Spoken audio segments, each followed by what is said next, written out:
Well, you're all very welcome. I'm happy to be here today to talk about weapons at the Customs House and the burning of the Customs House. Something we really have to look at when we're talking about the Customs House is just how well trained the IRA was. Going way back to 1915 with Connolly and Jack White, and how much they knew about fighting in an urban terrain, or it's called military operations in a built-up area, or military operations in urban terrain. These gentlemen knew what they were doing. As opposed to their opposition, which is, of course, the British military, the auxiliaries, the DMP, who never quite got a handle on operations in urban terrain. And one of the most important things to think about when you're talking about weapons in urban terrain, you carry the biggest gun you can handle, you shoot at what you can hit, and when you've hit it, you shoot it again. It's that simple. But the attack on the Customs House from the operational level of weapons is rather complicated, and there's good parts and bad parts, and we're going to go over both of those. Now, one of the things that always bothers me as a historian and as a weapons historian is when I look at descriptions of events, or somebody tells me, well, it was a revolver. And you look at the picture and it's a semi-automatic, and there's a difference. And there's a difference in operation. There's a difference in how things are employed. There's a difference in reloading, how fast you can reload, the size of the bullet. You can reload a revolver, but it's slow. You can reload a semi-automatic, but in order to have it go quickly, you have to have more magazines. If you don't have the magazines, it's going to be a lot longer to reload than a revolver. So there's different aspects to the weapons that are being used. You'll see there pictures of a Rolls-Royce armored car and a Peerless armored car. They're both armored cars, and many times you'll hear people refer to any armored car as a Rolls-Royce. That's particularly true, like if you take a look at the film of Sean Tracy's death. People will say that, well, there was a Rolls Royce. Well, it's not. It's obvious in the film that it's a Peerless. Pictures of the Custom House attack. The first vehicle to arrive officially is a Rolls Royce, but the only actual pictures we have are of Peerless down by the Keys. And we'll go over some of the different aspects of these two different weapons, because there's a huge difference in how you employ them and how you can try to attack them. So it's important to know exactly what you're dealing with, both when you're getting ready to do an attack and when you're defending against your enemy. Now, the mission is the destruction of the Custom House on the Liffey. Seems pretty straightforward. It was the alternate plan, we all know, from going down to Beggar's Bush and trying to attack the headquarters of the auxiliaries down there. This was a much more practical attack. It's lightly defended. It had been defended fairly well until not too long before the actual attack on the Customs House. There had been military in there. At the time of the attack, it's lightly defended by DMP, who only have a few handguns. And we'll discuss that too. But this is the mission. The mission is to go into the Custom House, burn it to the ground. I'm not going to talk about paraffin or petrol or the fire of the attack, because there's people like Glass Fallon who will know more than I will ever know about that type of thing. And he's the kind of guy that needs to address those things. The criticality of the Dublin Fire Brigade and what follows the actual attack is amazing. But we're going to talk about how we're going to prepare to get on with the mission of actually attacking a very big building. Now, what are our planning considerations in we're attacking such a large building? Remember, the building itself is fairly isolated. Now, you don't think about that in the heart of Dublin, but when you look at the location of the building itself, it really sits fairly isolated, and it's almost like it's cut off from the rest of the city by the Butt Bridge and the Loop Line Bridge. And if you go to the east, you've really nowhere to go. If you go to the north or the west, there are routes there, but the river's on the south side. So this is more complicated attack than you would think offhand. Now we're going to look, what's the location of our enemy? Well, we know that the DMP is in the building. Not many of them, but a few. We know the DMP is at Store Street Station, just to the north. We know we have Q Company, the auxiliaries, are at the hotel to the east. We know that the auxiliaries, F Company, is down at Dublin Castle. We know that the military is over at the Royal Barracks. So they are all around us if we're the IRA. Where are we? We are all over the city, and we're going to have to get there in dribs and drabs so we're not obvious. And we got to think about what we're going to bring with us, just besides the paraffin and the petrol. What's the strength of us? What's the strength of our enemy? We're going to employ over 300 people. We're going to send the 2nd Battalion. Ennis is going to go in with the 2nd Battalion with about 100 men. There's going to be another couple hundred that are scattered around the outsides of the perimeter that are in the fire stations, that are going to take weapons when we try and get out, that are cutting communications. This is a massive operation. What is the size of their units? Well, they've got literally thousands. So yes, we're outnumbered, but this is a doable operation. Under capabilities, can they react quickly? Yes. If they are forewarned about this mission, they can react very quickly. They have armored cars. They have lorries. Q Company is a 10-minute run down the road. So their capabilities, they've got weapons, they've got rifles, machine guns. They can get there quickly. We've got to be aware of all of that. What are our capabilities? I'm going to talk about that in a minute, because we've got a lot of capabilities with the IRA also. Training, what is our status of training? In fact, the training is very good. We've been doing it for years, fighting in the urban terrain. The IRA, the ASU, the squad, they know their business.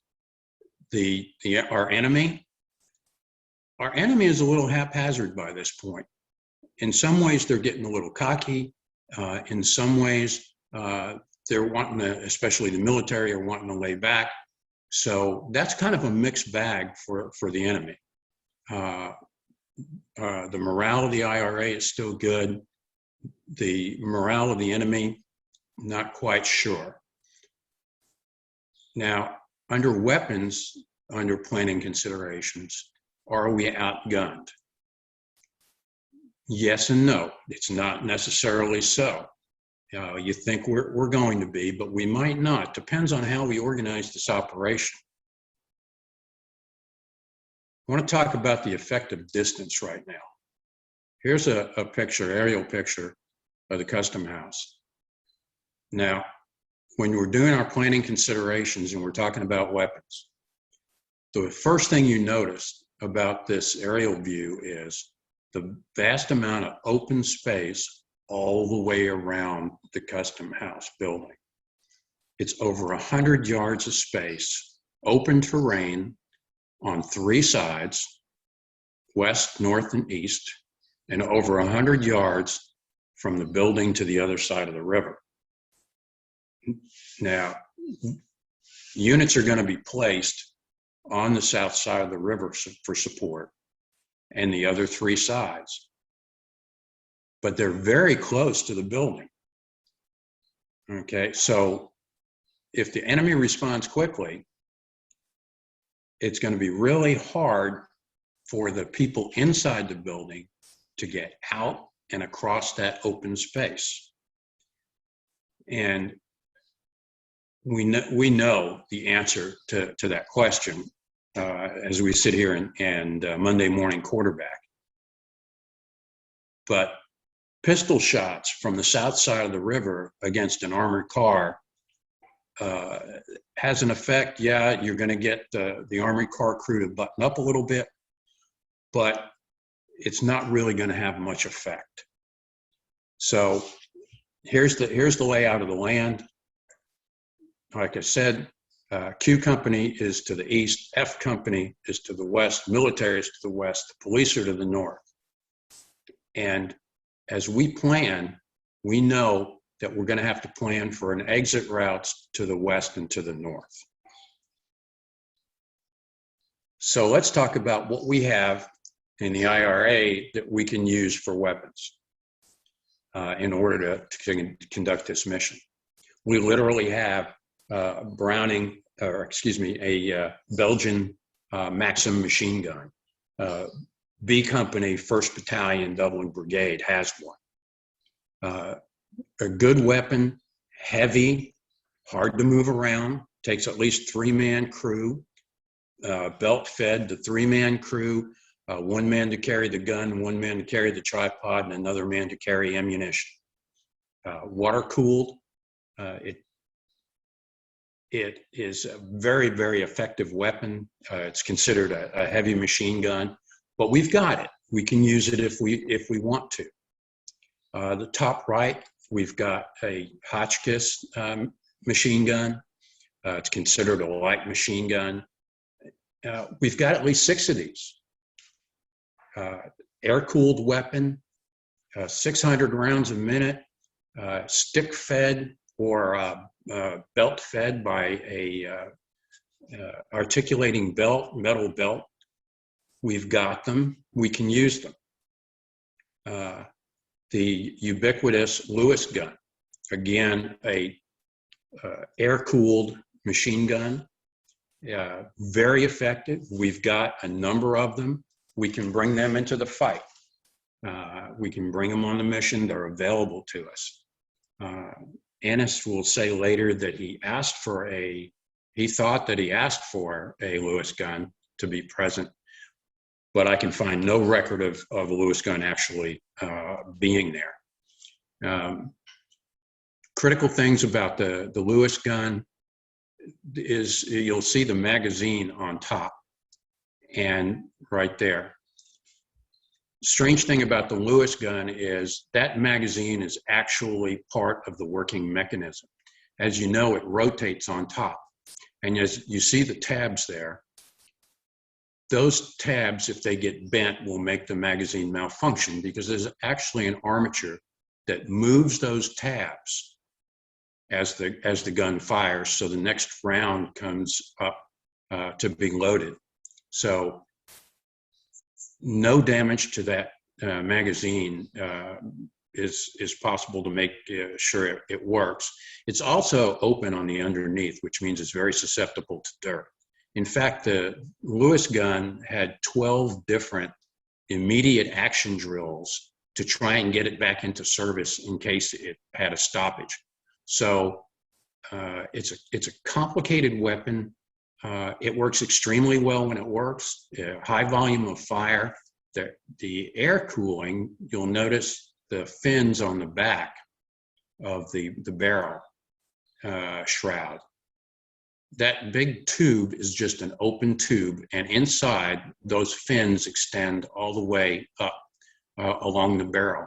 And what happens is when you fire a round, the suction from that round leaving the muzzle draws air from the back here along the barrel on the inside of the shroud and cools the barrel.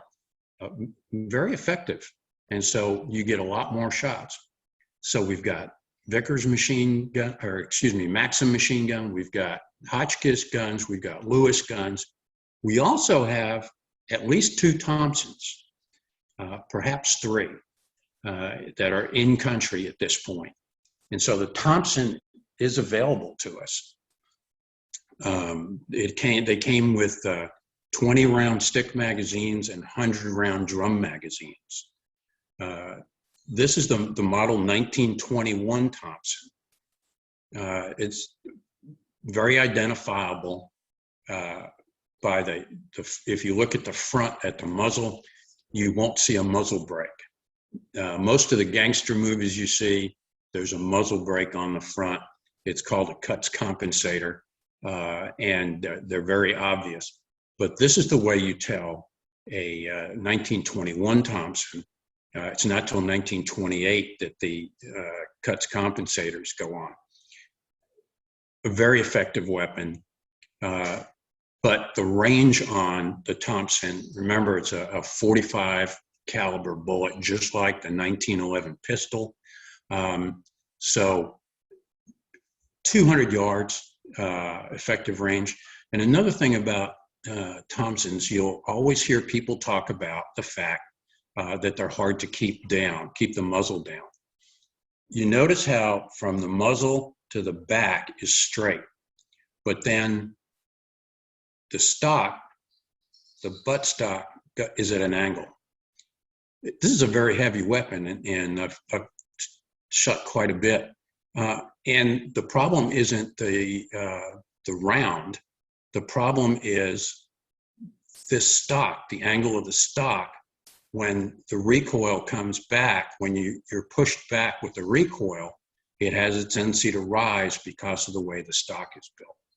But anyway, we've got 3 types of machine guns and a submachine gun that are all available to us. We've also got many different types of Enfields. We've got, this is one here is a #1 Mark III, the most common rifle of World War I. There's millions of them made. They've been stolen, they've been bought, they've been taken. There's also Lee Enfield carbines are available. Martini Enfields are available. We've got plenty of rifles that we could bring into the city. Now remember, a lot of rifles were sent from Dublin out to the countryside, but you could bring them back. They are available. We've got grenades. At one point, in Dublin, they're turning out hundreds of grenades a week, literally. We've got explosives in the form of Irish-made hand grenades and stolen British hand grenades, the #5s. We've got explosives. We've got gelignite. We've got all types of homemade explosives that are available to us. We've got revolvers. This particular one is #4, is a Mark IV, Mark IV Webley. Excellent gun. There's plenty of Mark VI Webleys around. In fact, just about everyone who goes into the custom house will have a handgun. Now, what they won't have is a lot of ammunition. And that's always a problem with the IRA. They don't have enough ammunition. It's hard to get. It's hard to smuggle in. So that's a critical piece. We've also got, there's a number of Mauser C96s or Peter the Painters. Now, this is, again, there's an ammunition problem for these. They're 7.63, which is an unusual caliber in Great Britain and Ireland. But people like Vinnie Byrne will carry his extremely effective weapon, 10-shot magazine, loads with stripper clips from the top, and extremely accurate. And when you attach the holster, the wooden holster for these weapons, it essentially becomes a carbine and is very accurate out to about 200 yards. So we've got just much more available to us than people really think that there is. It's very impressive what is actually out there. So what are we doing? We've got our weapons, we've got our people, we've done our reconnaissance. We're planning a raid. Now, there's 4 critical parts to a raid. We want to get in, we want to get out, we want to keep our men safe. We want to accomplish the mission. Well, the 4 basic elements of the raid are here. Surprise and speed. We want to get in and as quickly as possible without the enemy knowing about it. We've got to figure out how to do that. If you think of something like the American raid on Tuana Batua in the Philippines during World War II, when they liberated 500 American POWs from the Japanese. Surprise and speed. You want to get the enemy when they're not expecting you, and you want to get in quickly so he can't respond. And you can't do this raid at night. The building's not open. But you can do it at lunchtime. All the government employees go to lunch, and this is exactly when it should have been done, and it's exactly done correctly. And it's done with speed. The timing is precise, and it's going to go very well, and we know that. The second thing you want to do is you want to have coordinated fire, and I'm going to come back to that in a minute because that's a little more complicated. You want violence of action. In other words, now that you've surprised him, now that you've got control of him, you want to do what you came there to do and do it quickly so you're not interfered with. So when you get in, you're going to have a limited time to do whatever the mission is, whether it's eliminate the enemy or eliminate his what he's got there that you find you have to get rid of. In this case, of the records in the building and the building itself. So you want to do it quickly, and your timing is critical. And in fact, the timing on this is excellent. They know it's going to take 25 minutes, and it's done well, but unfortunately not perfectly.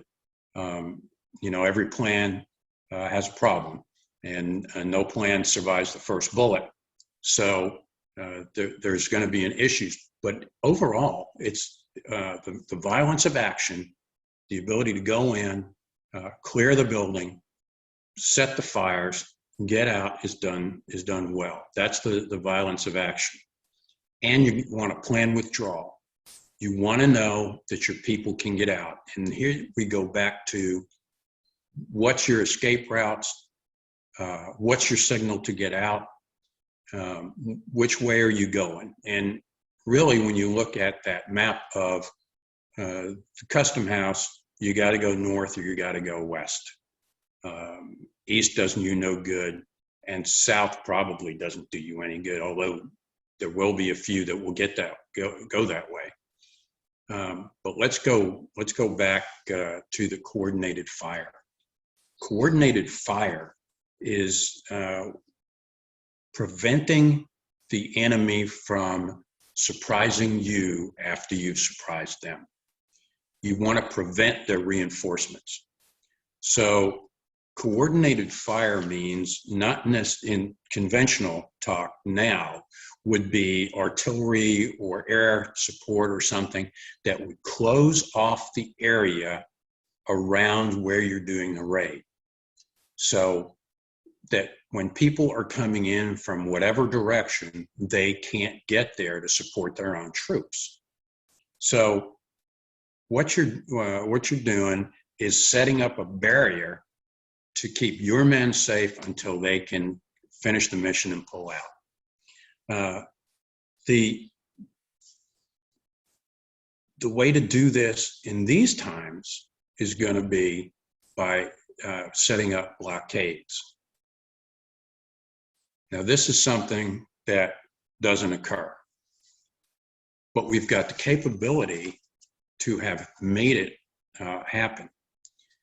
What happens here is, as I said, we know that Q company's down this way. We know that F company has to come this way. The military has to come this way. The police can come down on us from the north.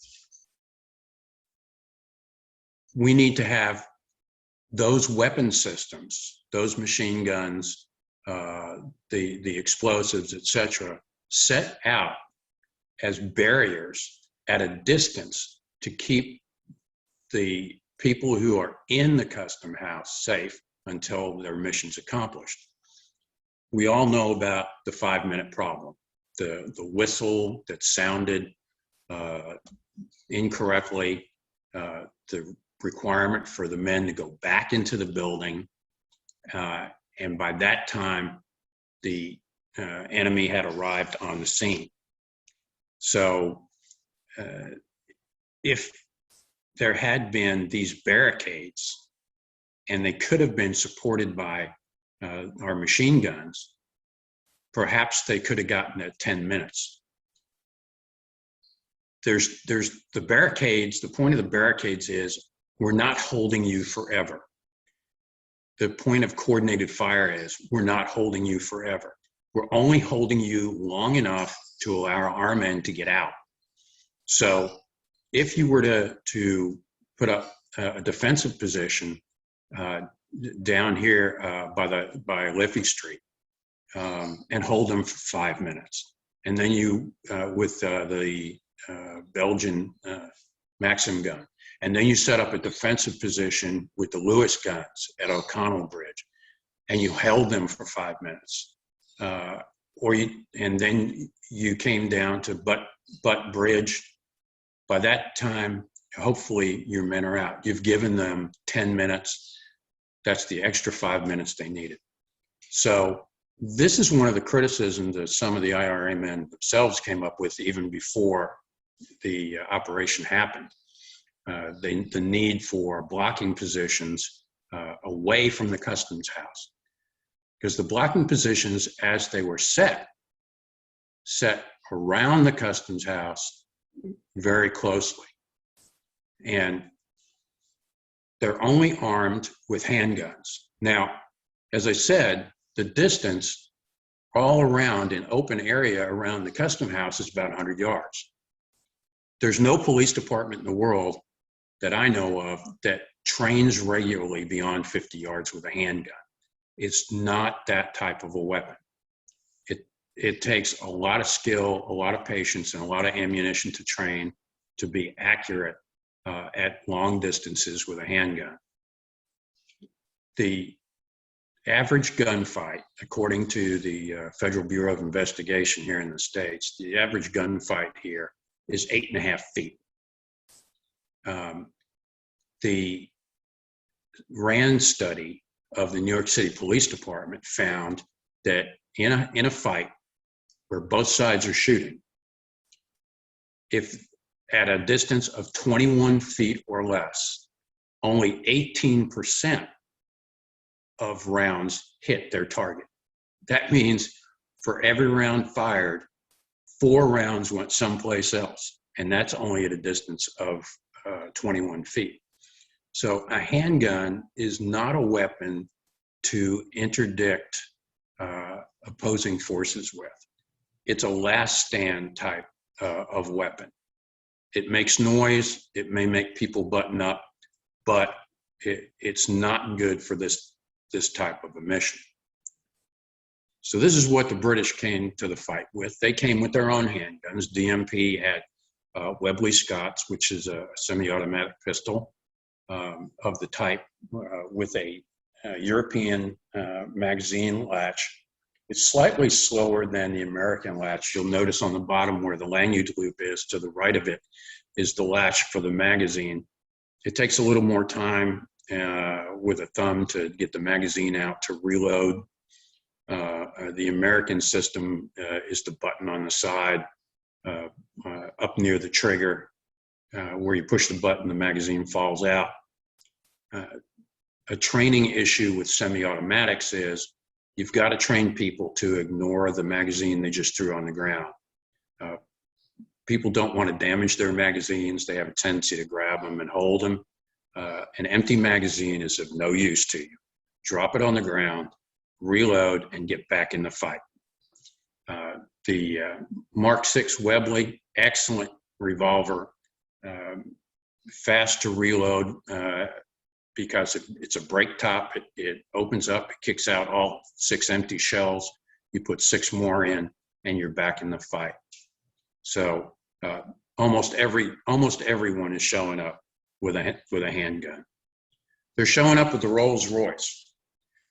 Now, the Rolls-Royce armored car is a single turret.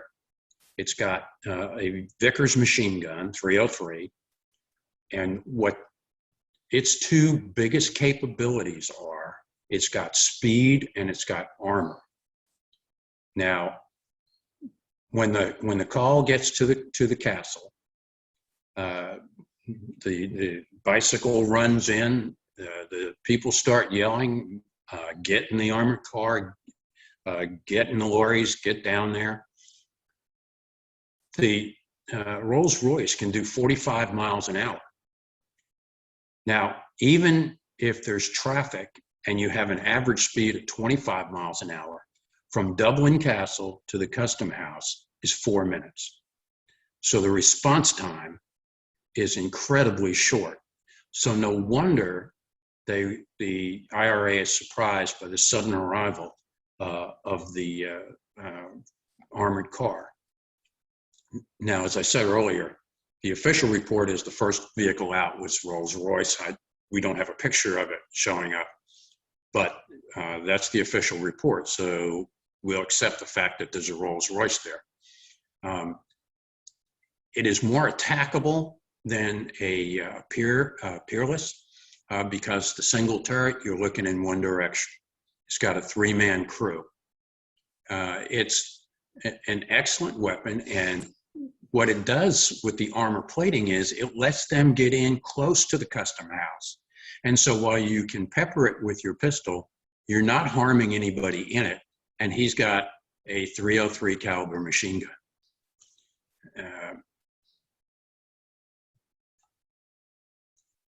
When the next 3 vehicles show up with the auxiliaries, they bring Lewis guns and they bring rifles. Now, this does 2 things for them also. It gives them volume of fire, which the IRA doesn't have with just handguns, and it gives them standoff distance. We go back to that 100 yards all the way around the building. You can fire at me with your pistol from 100 yards, and I'm not really overly concerned. I'm going to take cover, but I know you're going to have a tough time hitting a target. On the other hand, with a short magazine Lee Enfield with its 10-round magazine and its battle sight good to 300 yards, I know that if I take up a good covered position and I have qualified, I've got the advantage. I don't have to close on the Custom House. I can wait it out. It's a little Alamo or a GPO. I don't have to go in. I can stay exactly where I am. You're going to run out of ammunition. You're not going to hit me, and you're going to have to come out. Huge advantage. We know the next thing to arrive is a Peerless. with a Hotchkiss machine gun. You can see the articulating metal belt for the Hotchkiss. You'll notice too that the big advantage of the Peerless is while the armor's not as thick, it's plenty good enough for handguns, and it's got 2 turrets. Now, when the Peerless is going down the road, the requirement is one gun faced forward, one gun faces rear. It's hard for you to get in at me. You can't get close to me. When I get in position, I've got machine guns, one to engage, depending on how I want to use them. If I pull up like the vehicle is here, I can use one gun to engage the building. I can use one gun to engage anybody who's coming up against me from the Liberty Hall area. Very effective. So now I've got armored cars front and back. I have no way of attacking them. I've got a problem. What did the Irish bring to the fight? Well, here's the British gee whiz picture. It's the same type picture every police department uses today. You know, they do the drug bust and they lay out all the guns and they lay out all the drugs, and it's, you know, kind of, look, Mom, look what I got. But it's kind of impressive when you look at the variety of weapons that are there. This is what the Irish brought. You'll see the C96. I like to think that that might have been Vinnie Burns' C96. We know that he went through 2 magazines of ammunition. You see the number 9 Irish grenade over here. You can see the Webleys. You can see the 1911s, which are the Colt semi-automatic pistol. So what the Irish brought to the fight was really less than what they needed. This shows a better shot of how the C96 was reloaded with the 10-round stripper clip from the top. It actually, when you fire the last round, it locks back. You stick the stripper clip in, you push it down with your thumb, throw the stripper clip away, and you're ready to fire again. And as I said, an extremely effective weapon, especially if you put a carbine stock on it, the holster stock. He's probably the one person in the custom house that has a shot at actually engaging people with Enfields at that 100-yard range. Below that, you'll see a Colt 1903. It's a 32 caliber, and it's a good little handgun for close-in combat, but you have to hit what you're aiming at for it to be effective. It's definitely a point-and-shoot weapon.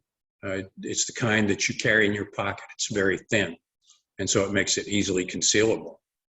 The Colt 1911 on the right, it's a 45, and they had a variety of 45 ACP, which was the American caliber, and the 455 Colt in the 455 Webley automatic ammunition, and those ammunitions are not interchangeable. So you had to have the right ammunition for the right weapon. And again, we go back to the ammunition problem. And when you read the witness statements, you'll find that almost everyone will say, hey, they gave me my 6 rounds and that's all I had. So, and again, the Webley Mark 6 at the top. So they're at a distinct disadvantage when it comes to weapons at the custom house. It's very simple, as I said. The British have the advantage in the ability in weapons because they have ability to stand off. We all know that eventually, as the building starts to burn, the volunteers would empty their guns as best they could, and then throw them down in order to try and mingle with the members, with the people that worked in the offices and try and get away. But the British, with their rifles for accuracy, with the machine guns, and with distance, had all the advantages. And especially since there was no coordinated fires, no blocking points to give that extra 10 minutes or 5 minutes for protection of the people inside setting the fires. The handguns at close range within the 100 yards was just not adequate to provide security for the IRA. And again, you read the witness statements. They'll talk about being people on the other side of the river, trying to give the people in the custom house the ability to get out. They'd fire off their 6 rounds of ammunition, and they were basically done. They had no ability to impact what was going on the other side of the river. So that's basically the short version of weapons at the custom house. They were really minimal among the IRA, and more than adequate on the side of the British. And I will be happy to take questions about any of the weapons or how they're employed. Anyway, sorry, as I said, thanks a million for that, Kieran. Absolutely fabulous. I'll come back to the questions later. I think you've covered pretty well everything that most of us could think of asking there. One question, you talked about coverage and preventing a reaction force from getting in. And one thing that struck me about it is when you showed the overview, you can see the loop line bridge, you can see all the space around, etc. Was there not some IRA on top of the loop line bridge? We've heard it said that they had a machine gun up there, probably a Thompson. It apparently jammed if they had one, and it didn't have any effect. But one thing struck me about it, looking at that and from being down in the area, that anything that came in under that bridge was invisible to them, that they just couldn't prevent an attack in effect from where they were there. No, especially if you consider the first vehicle that shows up is an armored car. You're not going to have any impact. Thompsons, even if they have it up there and it's functioning properly, it's 45 ACP. It's a slow-moving bullet. It's a heavy bullet, but it's a slow-moving bullet. They have a half-inch of armor. You're not, even if you can shoot at it, you're not going to really have any impact on the vehicle. You will make them button up, but that's it. They still have gun ports, and they still have the Vickers machine gun. Now, it's interesting too that on the Thompsons, there's if I remember his name correctly, there's a Major Pollard who was an intelligence officer for the British, and he showed up. And he claimed that there was a Thompson up on the bridge. No one else claimed there was, but he did.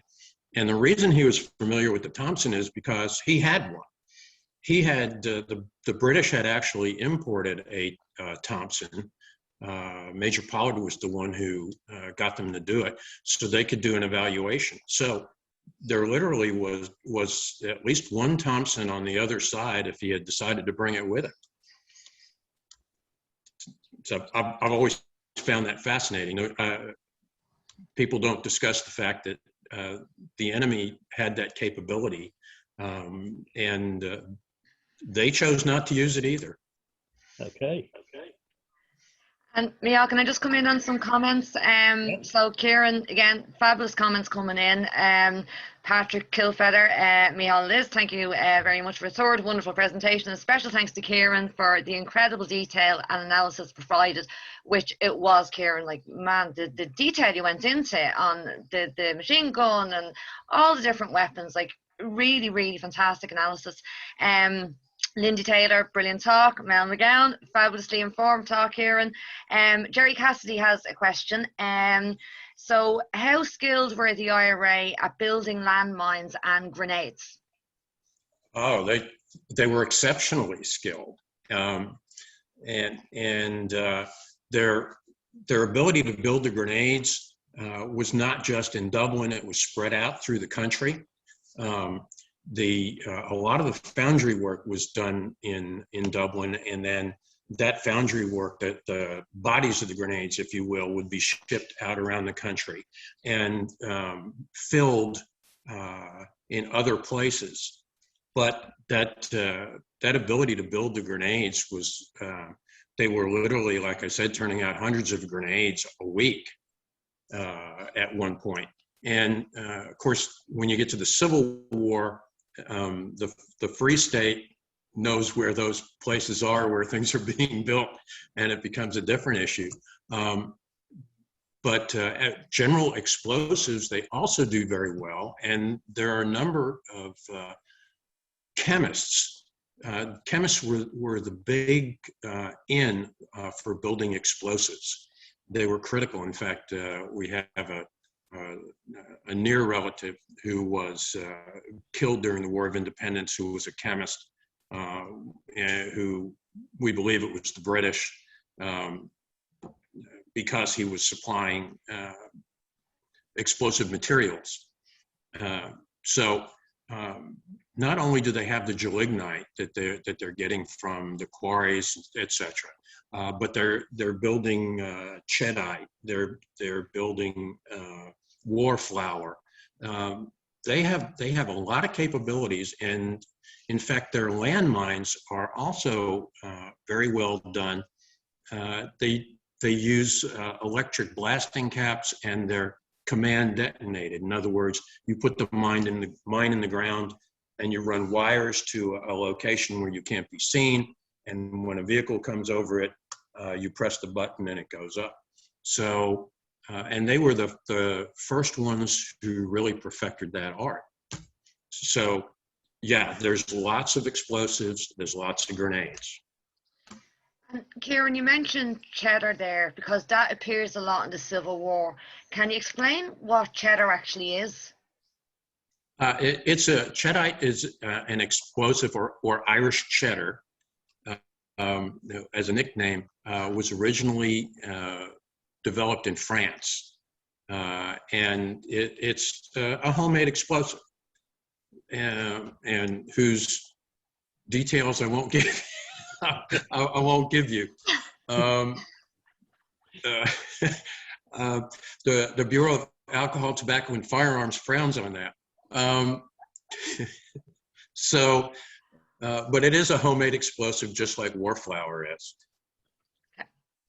And another question for you, Kieran, from Angus Snowdig. On a walk, Kieran, how many IRA weapons were thrown into the blaze when they ran out of ammo and faced arrest? Basically, everything. There's about 70 people who are actually captured at that point. You knew you were in trouble if you got caught with the weapon. You threw it on the ground. From my research, I would not be that pile of weapons. That gee whiz picture is everything that the British got. You have the Dublin Fire Brigade going in and sneaking out weapons. You have civilians sneaking out weapons. You have the Dublin Fire Brigade going in and changing jackets and getting IRA men out. I would suspect that of probably 70 or 80 weapons that were thrown down, if the British got them, they went in the picture. So there's probably only 25 or 30 weapons that were actually captured. And Laz Fallon will be doing a talk in May. He's the Dublin Fire Brigade historian, and Laz will be going into a bit more detail on what you and like I said, Laz knows more than I will ever know about that. Yeah. And just on that, if I may come in, Liz, a question for you, Kieran. It's just what sort of damage would the fire do to the ones that are in there? It depends on how heated the metal got. A lot of people don't understand that, they'll say, oh, I want a revolver because it never malfunctions. Well, that's not true. Okay, a revolver is just like an automatic. It's a mechanical piece of equipment, and so should things get too hot, there you have a bent barrel. You have the metal becomes fragile.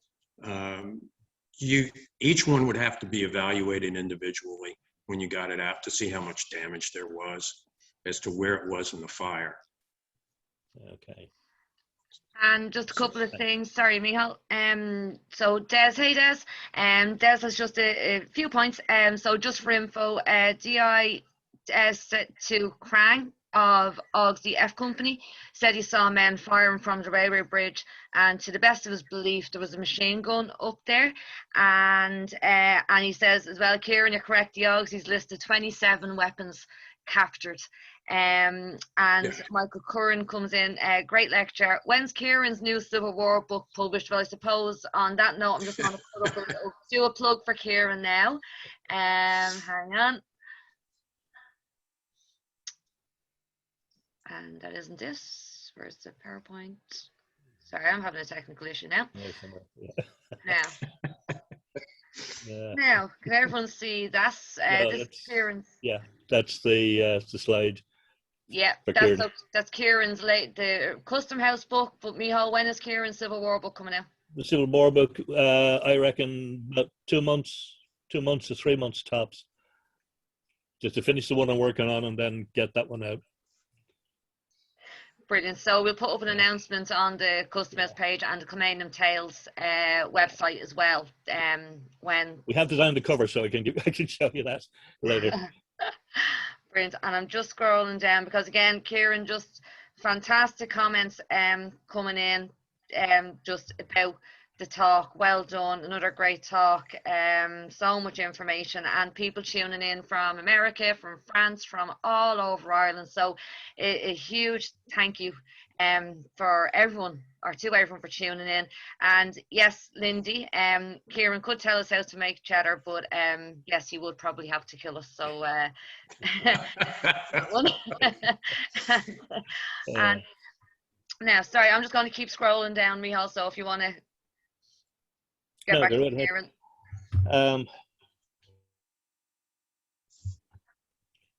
Yeah. Yeah, I mean, just thinking, the obvious thing is the guns were of no use to them as they were coming out because they had no bullets. Difficulty. You know what a pistol with no bullets is called? A rock. Yeah, absolutely. So just thinking that you can buy guns on the street. You can buy them from soldiers. You can steal them. You can do anything with them, but you can't get bullets. They have to come in. That's a big problem. That's a huge problem, and in fact, people don't realize how much of a problem it was. It got to be so critical that, of course, the IRA set up their own ammunition plants to reload empty brass cases, and the British government issued an order that in any fight or at any training, all brass had to be picked up so that the IRA couldn't get it. Yeah. Because it can be reloaded. Yeah. And you can't get the copper jacketed bullets, but you can make lead bullets. Yeah. You can make your own gunpowder. You have to go to the local chemist and get what you need to make the primers. So it all can be done. And in fact, I'm intending to put together a little video on how the IRA had to reload ammunition, what they had to do when they picked up the empty brass at a fight. Well, okay. Yeah, and of course the other thing that the problem the IRA had was the amount of different weapons and different calibers. Yeah, that's an advantage. Another advantage the British had. You have one type of bullet for the machine guns and for the rifles, and the IRA just has a plethora of weapons, which means you got all kinds of ammunition resupply problems. Yeah. And can I come in again, Michal? Yeah. Just a few more. So, and Angus, following on from that, so the Dublin IRA quartermasters wouldn't have been happy with the loss of weapons. No, they would not have been happy with the loss of weapons. Yeah. But fortunately, when you really think about it, the loss of weapons is minimal. Yeah. Mm-hmm. Yeah. And So, I mean, if I remember correctly, and no doubt Laz will correct me later, the fire brigade said they had them back to them that evening. 40. yes. Yeah. Yeah. Took them out, cleaned them up, and sent them back. So they weren't lost for long. Right. Right. Another couple of comments. Riley K, great talk by Kieran, well done. Joseph Rain, very interesting lecture on the armaments. Ulibar, great program. And Johnny Doyle's just got a question there, and this sort of ties in with what we'll be talking about, Michal, in the main talk. Should fires have been set outside the customs house to obstruct the armoured cars, provide a smoke screen for those leaving the custom house? Mm-hmm. Well, yeah, obviously you could have done that. The decision not to put up barricades, and again, I go back to these are short, this is the coordinated fire principle. I'm not staying there forever. I just want to give you 5 minutes. And then I fall back and I want to give you 5 more minutes. So it was not 1916 all over again. There was no, that's not what you're trying to do. You're not trying to hold ground. All you're doing is trying to delay. And yeah, a smoking fiery barricade would certainly make the responding elements have to stop and try and figure out another route in. So say you stop them at Liffey Street, they're going to have to back up and find another road up to the north or to the south and try and get around, and that delays them. That makes them lose time. So yeah, why not set fire to it? Well, as we will discover, Michal, or we'll discuss, the planning stages were sort of hampered by a certain person, but we'll reveal that on the 25th of May. And Kieran, again, just hi Concord from Ohio. Looking forward to a double barrel talk in person ASAP. Again, great program, fantastic talk. Kieran, just rave reviews coming in. And you know, they're all, you know, accurate, because it was a really, really amazing in-depth talk, and really accessible as well. You know, amazing, fantastic, well done. You talked about the Thompson gun. I'm just looking, is there anything I took on? No, Okay. anything, Michal, yourself? Yeah, just while you're looking down through it. I mean, you did talk about the IRA's ability with explosives, etc. And yet they didn't use explosives in here. They only used an igniter. They used paraffin, and that was it. With the exception of Dan Head, outside with a hand grenade, there were no explosives whatsoever used inside. No, not. I've never come across any use of explosives on the inside. Yeah. Again, Lass would probably know more about that, but no explosive, and you don't really want to do that. It's just like using paraffin instead of petrol. You use the paraffin because it burns longer and it's slower to ignite. When I was a fireman, we used to have a joke about, you could tell who the arsonist was when you showed up at the fire because he had the singed eyebrows. You never use petrol. It flashes. That's movie stuff. Yeah. So it would be imprudent to use explosives on the inside. Yeah. But that, I think, ties in then with the suggestion that, you know, they didn't really want to burn the building. They only wanted to burn the contents.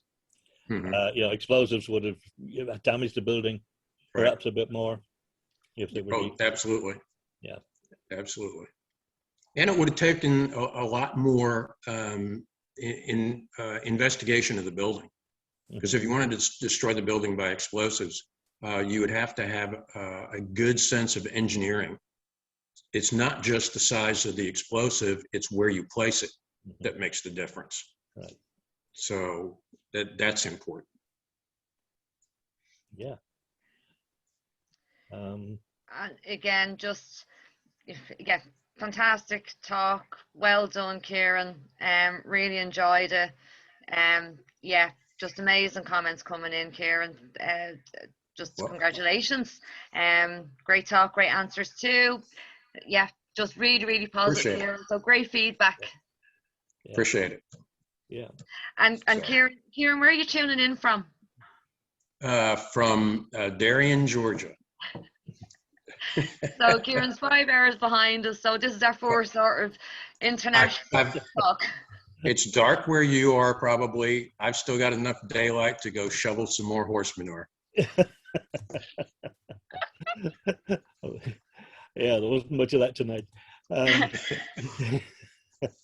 And I would just like to say to everyone as well, so you've probably seen the post on our Facebook page, but we have got the YouTube channel set up. So the talk so far and Kieran's talk will be put up on the YouTube channel as well. So for anyone, if you know anyone who's not on Facebook but would like to see the talks, let them know. And they're available on our YouTube channel. I think that is it with the comments. Just going to do one more quick scan and see if anyone else has any comments. And Okay, then if we'll... we're doing that, I give people a quick glimpse of the cover of the coming book, if I can share that. You can see it there. That's the front cover. So Oh wow. that's it. It'll come. A lot behind that. It should be an excellent book as well as with the rest of the series. So there we go. So how many books are in the series, Michal? Well, 3.5 if you count. It's Easter Rising, War of Independence, and this will be the Civil War. But then in the middle of that, you get the Custom House. So it's either a quadrilogy or a trilogy. I don't know which it is. And they're all available from CommainderTales.ie, from Alan Hanna's bookshop in Rathmines. That's right. And Kieran, they're also available in the States, aren't they? Yes, CommainderTales.us on Facebook. Yeah, and you can get the address for that on our website too if you're looking for them there. It makes sense to buy them in the States. You save a lot on postage and you get them quicker as well. And again, just more comments, Kieran. Great talk, brilliantly informative. Looking forward to the next book. So you've got a customer lined up. Mel is one of your customers. Sinead, great talk. Angus, book looking good. So you have a few customers there here and waiting for the book when it comes out. Everyone, just I would like to say a huge thank you to Kieran. Our plan was, if we weren't in middle of a pandemic, Kieran would have been over, because Kieran and his wife Christina are great friends. A lot of us know Kieran and Christina. They love Irish history, and the work they do in genealogy and Irish revolutionary history is amazing.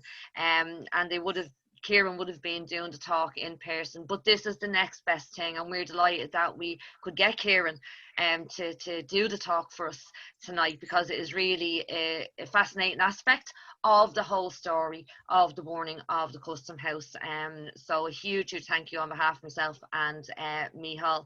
And again, sorry, messages are still coming in, Kieran. Johnny Doyle, thanks for the talk. Books are great. So there's a plug for the books that have been read. James Langton, congratulations. Christina and I'd like to thank you and Michal for the opportunity to do this. We appreciate it. Our pleasure. Here's your competition, James Langton, because he's stealing Michal from you. Congratulations on the new book. Really looking forward to it. Joe Mooney. Hey Joe, excellent talk. Thanks. Well done again. And Mel, again, Gurv Mila Matagwiv. And everyone, seriously, thank you all so much for tuning in and just giving us this support. It really means a lot. Just before we do sign off, I will just do one more check on the questions, but or if anyone has any comments, but just to give you the information on our next talk, which I do have the ad for us here in now. We're getting a little bit better at the Zoom, Michal. Yeah. Now, so our talk next week, following on from Kieran's fantastic talk, because we're trying to show different elements to this whole story, because it's such a big story, the burning of the Custom House on the 25th of May 1921, and a big aspect of that attack was the records that were destroyed. It creates a lot of anger and upset amongst genealogists and archivists and people trying to research their family history and so much of our history. But there's also a lot of confusion between the records that were lost at the Custom House and the records that were lost at the Forecourts in 1922. So I am absolutely thrilled that Commandant Daniel Aosis, who's the officer in charge of military archives, is going to do a talk next week called On the Record, the Destruction and Creation of Custom House Records. So please spread the word, the usual time, 8 o'clock, and Dan will be doing the talk live, and will also be here for questions and answers. And just to give you a bit of information on what he will be talking about. In the talk, Dan will discuss the implications of the destruction of records during the burning of the Custom House within the wider context of Irish public records in the 20th century, and the creation of records that subsequently committed to national memory, the accounts and experiences of those who took part in the burning of the Custom House. For those unfamiliar with the records of the Bureau of Military History and the Military Service Pensions Collection, it will provide an introduction to these valuable resources on the independence struggle. For those familiar with them, it will discuss the political decisions and the administrative processes that led to their creation. And for everyone, it will provide some food for thought on historical and contemporary Irish attitudes to archival records. And I know I can speak for Michal as well when I say this, that our story, our journey into research and the burning of the Custom House began with two sources. It was the photo album in Kilmainham Jail, the handmade photo album that was made by Cyril Daly, a prisoner taken on that day, was involved in the operation. And from those photographs, looking at the witness statements that were held in the Bureau of Military History in military archives. So we would have been lost without that resource. So we hope that you can tune in. And again, I'm just going to go back and just have one more check, Kieran, to see if there's any questions that I've left out.